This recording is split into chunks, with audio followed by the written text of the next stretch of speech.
ನಮಸ್ತೆ friends, welcome to simple mom Prema Kannada vlog ಚಾನಲ್ಗೆ ನಿಮ್ಮೆಲ್ಲರಿಗೂ ಆಧಾರದ ಸ್ವಾಗತ ಸುಸ್ವಾಗತ. ಬನ್ನಿ ಫ್ರೆಂಡ್ಸ್, ಇವತ್ತಿನ ವ್ಲಾಗ್ನ ಆರಂಭಿಸೋಣ. ನಾನು ವಿಜಾಪುರಕ್ಕೆ ಹೋಗಿದ್ದೆ. ಮರಳಿ ಬರೋ ಮುಂದಾಗ ಈ ವಿಡಿಯೋನ ನಿಮ್ಮ ಜೊತೆ ಶೇರ್ ಮಾಡ್ಕೋಬೇಕಂತ ಹೇಳಿ ಹಾದಿಯಲ್ಲಿ ಬರುವಾಗ ಇದನ್ನು ನಾನು ಶೂಟ್ ಮಾಡ್ಕೊಂಡು ನೋಡ್ರಿ. ವಿಜಾಪುರ ರೋಡ್ ನೋಡ್ರಿ ಯಾವ ರೀತಿ ಅದಂತ ಹೇಳಿ ನೋಡ್ತಿರ್ಬೋದು ನೀವು. ಅದೇ ರೀತಿ ಬಂದ ಕೂಡಲೇ ನಾನು ಅಂದ್ರೆ ಹೋಗೋದ್ರಾಗ ಅಂದ್ರೆ ವಿಜಾಪುರಕ್ಕೆ ಹೋಗೋಕ್ಕಿಂತ ಮುಂಚೆ ರೋಹಿತ್ಗೆ ಸಾಲಿಗೆ ಬುತ್ತಿ ಕಟ್ಟಬೇಕಲ್ಲ ಫ್ರೆಂಡ್ಸ್. ಚಪಾತಿ ಪಲ್ಯ ಮಾಡಿದ್ದೆ. ಚಪಾತಿ ಏನಂದ್ರೆ ಕ್ಯಾಬೇಜ್ ಪಲ್ಯ ಮಾಡಿದ್ದೆ ಮತ್ತು ಚಪಾತಿ ಕೂಡ ಮಾಡಿ ಹಾಟ್ ಬಾಕ್ಸ್ ಒಳಗೆ ಇಟ್ಟೀನಿ. ಉಳಿದು ಒಂದೆರಡು ಚಪಾತಿನ ರೋಹಿತ್ಗೆ ಬುತ್ತಿಗೆ ಅಂತ ಹೇಳಿ ಕಟ್ಟಿದ್ದೆ. ಇವಾಗ ಟೈಮ್ 1:30 ಅನ್ನೋದ್ರಾಗ ಹೋಗಿ ಬಂದು ನೋಡ್ರಿ. ನಾನು ಹಾಲು ಕೂಡ ಕಾಸಿಟ್ಟು ಹೋಗಿದ್ದೆ ಮತ್ತು ಜಲ್ದಿನೇ ಎದ್ದಿದ್ನಲ್ಲ ಫ್ರೆಂಡ್ಸ್. ಊರಿಗೆ ಹೋಗ್ಬೇಕಂತ ಹೇಳಿ ಅಂದ್ಕೊಂಡಿದ್ನಲ್ಲ, ಹಂಗಾಗಿ ಜಲ್ದಿನೇ ಎದ್ದು ಪಟ ಕೆಲಸ ಮಾಡ್ಕೊಂಡಿದ್ದೆ. ನಾಷ್ಟ ಮಾಡಿ ರೋಹಿತ್ಗೆ ಪಲ್ಯ ಮತ್ತು ಚಪಾತಿನ ಮಾಡಿ ನಾನು ಊರಿಗೆ ಹೋಗಿದ್ದು ನೋಡ್ರಿ. ಹೋಗಿ ಬಂದು ಕೂಡ ಇವಾಗ ಬಂದ ಕೂಡ ನಿಮ್ಮ ಜೊತೆ ಈ ವಿಡಿಯೋನ ಶೇರ್ ಮಾಡ್ಕೊಳಕತ್ತೀನಿ. ನಾನು ದವಾಖಾನಿಗೆ ಅಂಥೇಳಿ ವಿಜಾಪುರಕ್ಕೆ ಹೋಗಿದ್ದು ನೋಡ್ರಿ. ಅಲ್ಲಿ ಹೋಗೋದ್ರಾಗ ಬಸ್ ಸ್ಟ್ಯಾಂಡ್ನಾಗ ಬಸ್ ಇಳಿದು ದವಾಖಾನಿಗೆ ಅಂಥೇಳಿ ಆಟೋ ಏರಿ ಹೋದೆ. ಆಟೋ ಏರೋದ್ರಾಗ ಒಂದು ಸ್ವಲ್ಪ ಲೈಟಾಗಿ ತಲೆ ತೊಯ್ದೇ ಬಿಡ್ತು ನೋಡ್ರಿ. ಮತ್ತು ಅಲ್ಲಿ ಆಟೋ ಇಳಿದು ಮತ್ತು ದವಾಖಾನೆ ಒಳಗೆ ಹೋಗೋದ್ರಾಗ ಅಲ್ಲಿ ಕೂಡ ಒಂದು ಸ್ವಲ್ಪ ತಲೆ ತೊಯ್ತು. ಹಾಗಾಗಿ ಹಂಗೆ ಸ್ವಲ್ಪ ಅರ್ಧಂಬರ್ಧನೇ ತಲೆ ತೊಯ್ಸ್ಕೊಂಡೆ. ಆದರೂ ಪರವಾಗಿಲ್ಲ, ದವಾಖಾನೆ ಕೆಲಸ ಜಲ್ದಿನೇ ಮುಗೀತು ನೋಡ್ರಿ. 12 ಗಂಟೆ ಅನ್ನೋದ್ರಾಗ ಡಾಕ್ಟ್ರು ಜಲ್ದಿನೇ 11 ಗಂಟೆಗೆ ಬರ್ತಾರೆ ಅವರು. ನಾ ಹೋದ್ಗಳೇ ನಂದು ಅಪಸ್ನೆ ಪಾಳೆ ಇತ್ತು. ತೋರಿಸ್ಕೊಂಡು 12 ಗಂಟೆ ಅನ್ನೋದ್ರಾಗ ದವಾಖಾನೆ ಕೆಲಸ ಮುಗೀತು. ಮತ್ತು ದವಾಖಾನೆ ಕೆಲಸ ಮುಗಿದ ಕೂಡಲೇ ಬಸ್ಗಳು ಕೂಡ ಜಲ್ದಿನೇ ಸಿಕ್ಕು. ಹಾಗಾಗಿ ಊರಿಗೆ 1:30 ಅನ್ನೋದ್ರಾಗ ಬಂದು ತಲುಪಿದ್ದು ನೋಡ್ರಿ. ಇವಾಗ ಹೋಗೋದ್ರಾಗ ಜಲ್ದಿನೇ ಇದ್ದೀನಲ್ಲ ಫ್ರೆಂಡ್ಸ್, ದವಾಖಾನೆಗೆ ಹೋಗ್ಬೇಕಂತೇಳಿ ಹೋಗೋದ್ರಾಗ ಒಂದು ಸ್ವಲ್ಪ ಕೆಲಸ ಮಾಡಿದ್ನೆ. ಇನ್ನೊಂದು ಸ್ವಲ್ಪ ಕೆಲಸ ಉಳಿದಿತ್ತು, ಅದನ್ನು ಬಂದು ಮಾಡಾಕತ್ತಿ ನೋಡ್ರಿ. ಇವಾಗ ಊಟ ಕೂಡ ಮಾಡಿದೆ. ನಾನು ಪಲ್ಯ ಚಪಾತಿನ ಮಾಡಿಟ್ಟು ಹೋಗಿದ್ನಲ್ಲ, ಬಂದ ಕೂಡಲೇ ಊಟ ಮಾಡ್ಕೇಶಂದ್ರೆ ಇವಾಗ ಕೆಲಸ ಮಾಡಾಕತ್ತಿ ನೋಡ್ರಿ. ರೋಹಿತ್ನ ಅವನು ಸಾಲಿ ಕಳಿಸೇ ಹೋಗಿದ್ನೆ, ಅವ ಇನ್ನೂ ಬಂದಿಲ್ಲ. ರೋಹಿತ್ 6 ಗಂಟೆಗೆ ಬರ್ತಾನೆ ಸಂಜೆಗೆ. ಬರೋದ್ರಾಗ ನಾನು ಜಲ್ದಿನೇ ಹೋಗಿ ಬಂದು ನೋಡ್ರಿ. ರೋಹಿತ್ ವ್ಯಾನ್ ಒಳಗೆ ಹೋದ್ನಲ್ರಿ. 8:45ಕ್ಕೆ ಅವ ಸ್ಕೂಲಿಗೆ ಹೋಗ್ತಾನ. ಅವನ ವ್ಯಾನ್ ಒಳಗೆ ನಾನು ಕೂಡ ಹೋದ್ನೆ. ಹಿಪ್ಪರಿಗೆ ಹಿಡ್ದು ವಿಜಾಪುರ ಬಸ್ ಸೇರಿದೆ. ಅಲ್ಲಿ ವಿಜಾಪುರಕ್ಕೆ 10:10 ಅನ್ನೋದ್ರಾಗ ಹೋಗಿ ಮುಟ್ಟಿದ್ದು ನೋಡ್ರಿ. ಆಯಿತು, ಹೋಗೋದ್ರಾಗ ಅಲ್ಲಿ 10:00ಗೆ ಆಟೋ 10:10 ಅನ್ನೋದ್ರಾಗ ಅಲ್ಲಿ ಹೋಗಿ ಮುಟ್ಟಿದೆ. ಆಮೇಲೆ ಆಟೋ ಹಿಡ್ಕೊಂಡು ದವಾಖಾನೆಗೆ ಹೋಗಿ 11 ಗಂಟೆಗೆ ಡಾಕ್ಟ್ರ್ ಬಂದರು ಫ್ರೆಂಡ್ಸ್. ಆಯ್ತು, 12 ಅನ್ನೋದ್ರಾಗ ನಂದು ದವಾಖಾನೆ ಕೆಲಸ ಪೂರ್ತಿಯಾಗಿ ಮುಗೀತು ನೋಡ್ರಿ. ತೋರಿಸ್ಕೊಳ್ಳೋದಾಯಿತು. ತೋರಿಸ್ಕೊಂಡು ಕೂಡಲೇ ಸೀದಾ ಏನು ಅಲ್ಲಿ ಅಡ್ಡಾಡ್ದೇನೆ ಸೀದಾ ಬಸ್ ಸೇರಿ ಊರಿಗೆ ಬಂದ್ಬಿಟ್ಟು ನೋಡ್ರಿ. ಇತ್ತಿತ್ತಲಾಗಿ ಯೂಟ್ಯೂಬ್ನ ಓಪನ್ ಮಾಡಿದ ಕೂಡಲೇ ಎಲ್ಲ ಯೂಟ್ಯೂಬರ್ಸು ಸಾರಿ ಬಿಸ್ನೆಸ್ನ ಆರಂಭ ಮಾಡ್ಯಾರ ನೋಡ್ರಿ. ಬರೀ ಅವೇ ವಿಡಿಯೋ ಕಾಣ್ತಾವೆ ಯೂಟ್ಯೂಬ್ ಒಳಗೆ ಅಂತೂ. ಸಾರಿ ಬಿಸ್ನೆಸ್ದು ಜಗಳ ಆಯ್ತಲ್ಲ ಅದ್ರ ಬಗ್ಗೆ, ಮತ್ತು ಆ ಸಾರಿ ಬಿಸ್ನೆಸ್ನ ಅದ್ರ ಜಗಳ ಆಯ್ತಲ್ಲ ಅದ್ರ ಬಗ್ಗೆ ಕುರಿತು ಎಷ್ಟೋ ಜನ ವಿಡಿಯೋ ಮಾಡ್ಯಾರಲ್ಲ. ನಾನು ಕೂಡ ಮಾಡೀನಿ. ಅದ್ರದ್ದು ವಿಡಿಯೋ ಅಂದ್ರೆ ಒಟ್ಟು ಈ ಸಾರಿ ಬಿಸ್ನೆಸ್ದು ವಿಡಿಯೋನೇ ಕಾಣ್ತಾ ನೋಡ್ರಿ ಕಣ್ಣಿಗಂತ್ರ. ಮತ್ತು ಎಲ್ಲ ಯೂಟ್ಯೂಬರ್ಸ್ದು ಕೂಡ ಒಬ್ಬರಲ್ಲ ಇಬ್ಬರಲ್ಲ ಎಲ್ಲರೂ ಕೂಡ ಸಾರಿ ಬಿಸ್ನೆಸ್ನ ಆರಂಭ ಮಾಡ್ಯಾರ. ಅಂದ್ರೆ ಇದ್ರಾಗ ಲಾಭ ಆಗುತ್ತೋ ನಷ್ಟ ಆಗುತ್ತೋ ನನಗೆ ಗೊತ್ತಿಲ್ಲ. ಯಾಕಂದ್ರೆ ನಾನು ಈ ಸಾರಿ ಬಿಸ್ನೆಸ್ನ ಆರಂಭ ಮಾಡಿಲ್ಲಲ್ಲ, ನನಗೆ ಗೊತ್ತಿಲ್ಲ ಇದ್ರ ಬಗ್ಗೆ. ಆದರೂ ಲಾಭ ಹಾಕಿರ್ಬೇಕು ಫ್ರೆಂಡ್ಸ್, ಅವ್ರು ಆರಂಭ ಮಾಡ್ಯಾರಲ್ಲ. ಮತ್ತು ಸೇಲ್ ಹಾಕಿರ್ಬೇಕು ಸೀರೆಗಳು. ಅಂದ್ರೆ ಸೇಲ್ ಹಾಕಿರ್ಬೇಕಲ್ಲ, ಅದಕ್ಕೆ ಅವರು ಮತ್ತು ಈ ಬಿಸ್ನೆಸ್ನ ಆರಂಭ ಮಾಡ್ಯಾರ ಕಾಣ್ತದ.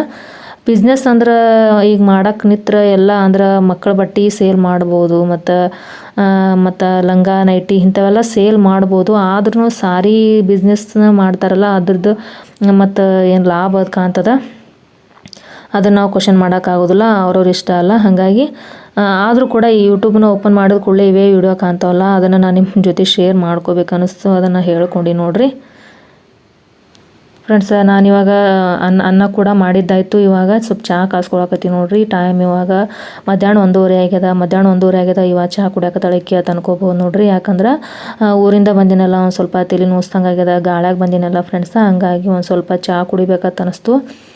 ಅದಕ್ಕೆ ಚಹಾ ಕಾಸ್ಕೊಳಕತ್ತೀನಿ ನೋಡ್ರಿ. ಸ್ವಲ್ಪ ಚಹಾ ಕುಡೀನಿ ಅಂತಂದ್ರೆ ಮೈಂಡ್ ಒಂದು ಸ್ವಲ್ಪ ಫ್ರೆಶ್ ಆದಂಗೆ ಅನ್ನಿಸ್ತದೆ.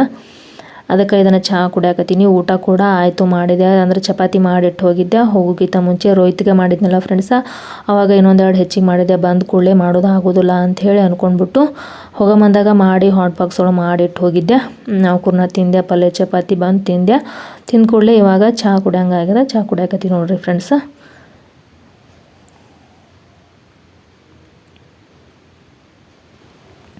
ಅದೇ ರೀತಿ ಇವಾಗ ಅಂದರೆ ಒಗ್ಗರಣೆಯನ್ನು ಮಾಡ್ಬೇಕಂತ ಹೇಳಿ ಎಲ್ಲ ಉಳ್ಳಾಗಡ್ಡಿ ಟಮಾಟಿ ಎಲ್ಲನೂ ಕೂಡ ಹೋಳು ಇಟ್ಕೊಂಡು ನೋಡ್ರಿ. ಅಂದ್ರೆ ಕುಕ್ಕರೊಳಗೆ ಒಮ್ಮೆ ಅನ್ನ ಪಾಣೆ ಅಂದ್ರೆ ಒಗ್ಗರಣೆ ಕೊಟ್ಟು ಅದ್ರಾಗ ಅಕ್ಕಿ ಹಾಕಿ ನಾ ಆ ರೀತಿ ಮಾಡೋಂಗಿಲ್ಲ.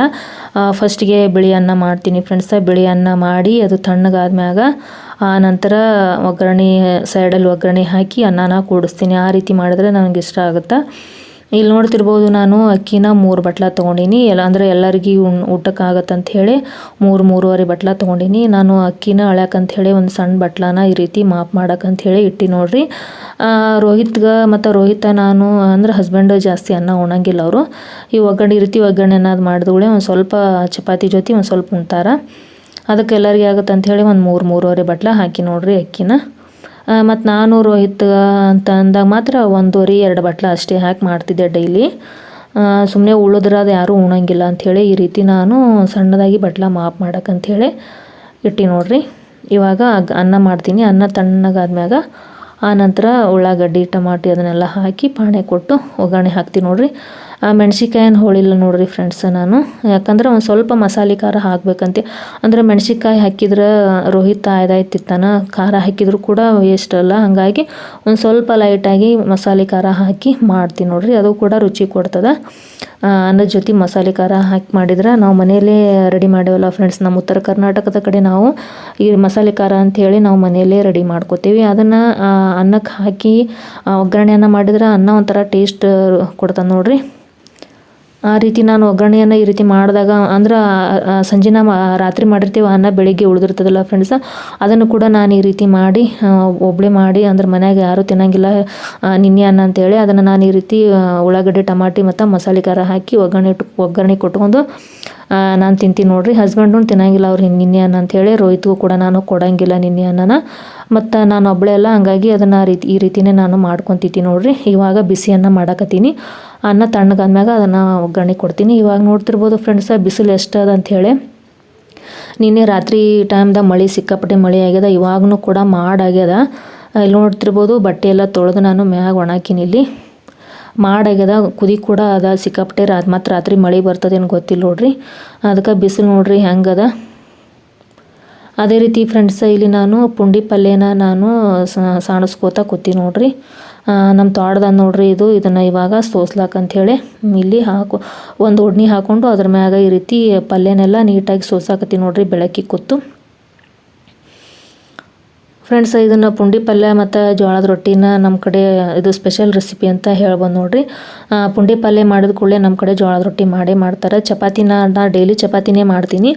ಆದರೂ ಕೂಡ ಈ ರೀತಿ ಪುಂಡಿ ಪಲ್ಯ ಮಾಡಿದ ದಿನ ರೊಟ್ಟಿನೇ ಮಾಡ್ತೀನಿ ನೋಡ್ರಿ ನಾನು. ನನಗಂತೂ ಈ ಪುಂಡಿ ಪಲ್ಯ ಭಾಳ ಅಂದ್ರೆ ಭಾಳ ಇಷ್ಟ ಆಗುತ್ತೆ ನೋಡ್ರಿ. ಪಲ್ಯದಾಗಂತ ಪುಂಡಿ ಪಲ್ಯ ನನಗೆ ಭಾಳ ಇಷ್ಟ ನೋಡ್ರಿ. ಅದಕ್ಕೋಸ್ಕರವಾಗಿ ಇದು ನಮ್ಮ ತೋಟದಾಗ ತಂದಿದ್ರು ನಿನ್ನೆ ಸಂಜೆ ದಿನ. ಇವತ್ತಿದನ್ನು ಸಾಣಿಸ್ಲಾಕತ್ತೀನಿ ನೋಡ್ರಿ ಬೆಳಿಗ್ಗೆ. ನಾಳೆ ಪಲ್ಯ ಇದೆ ನೋಡ್ರಿ ನಮ್ಮ ಮನ್ಯಾಗ. ಇವತ್ತಂತರ ಮಾಡೋದಾಗಲಿಲ್ಲ. ನಾಳೆಗೆ ಇದನ್ನು ಪುಂಡಿ ಪಲ್ಯ ಮಾಡ್ತೀನಿ ನೋಡ್ರಿ. ಓಕೆ ಫ್ರೆಂಡ್ಸ್, ಇಲ್ಲಿಗೆ ನಾನು ಈ ವ್ಲಾಗನ್ನು ಮುಗಿಸ್ತೀನಿ. ವ್ಲಾಗ್ ಇಷ್ಟ ಆಯ್ತಂದ್ರೆ ಒಂದು ಲೈಕ್ ಮಾಡೋದನ್ನು ಮರಿಬೇಡ್ರಿ. ಹಾಗೆ ಚಾನಲ್ಗೆ ಇನ್ನೂ ಸಬ್ಸ್ಕ್ರೈಬ್ ಮಾಡಿಲ್ಲ ಅಂದರೆ ದಯವಿಟ್ಟು ಸಬ್ಸ್ಕ್ರೈಬ್ ಮಾಡ್ಕೊಂಡು ನೋಡಿ. ಹಾಗೆ ಪಕ್ಕದಲ್ಲಿ ಕಾಣುವಂಥ ಬೆಲ್ ಐಕನನ್ನು ಪ್ರೆಸ್ ಮಾಡಿರಿ. ಮತ್ತು ನಾನು ಮುಂದಿನ ವಿಡಿಯೋದೊಂದಿಗೆ ನಿಮಗೆಲ್ಲ ಭೇಟಿ ಆಗ್ತೀನಿ ಫ್ರೆಂಡ್ಸ್. ಅಲ್ಲಿ ತನಕ ಎಲ್ಲರಿಗೂ ಬಾಯ್.